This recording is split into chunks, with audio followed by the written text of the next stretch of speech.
विनोद तावडेंना नालासोपाऱ्यात पैसे वाटप करत असताना रंगेहात पकडल्याचा दावा हितेंद्र ठाकूरांनी केला। त्यावरून मोठा राडाही झाला। तर विनोद तावडेंचा भाजपनं गेम केला असं विरोधकांनी म्हटलं। नेमकं काय म्हणाले विरोधक पाहूया।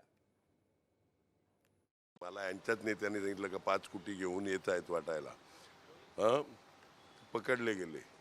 एवढंच सांगतो, बाटेंगे तो पिटेंगे। अहो पैसे आणतात ते खालच्या लोकांना माहीत असेल का, वरच्याच लोकांना माहीत असते ना। वरिष्ठ पातळीवरून तुम्हाला माहिती देण्यात आली? हो, पण कदाचित हे त्यांचं आपापसातलं गँगवॉर सुद्धा असू शकेल। हा म्हणजे मला माहिती न मिळता मी जे बोललो ते खरं आहे। भाजप अंतर्गत संघर्ष नाही, भाजपांतर्गत असेल किंवा मिंदे आणि यांचा पण असू शकेल। पण भारतीय जनता पक्षातलं बहुजन समाजाचं एक नेतृत्व अशा पद्धतीनं पुढल्या निवडणुकीमध्ये अस्तित्वात राहू नये यासाठी सुद्धा हा खेळ झाला असावा असं मला वाटतं।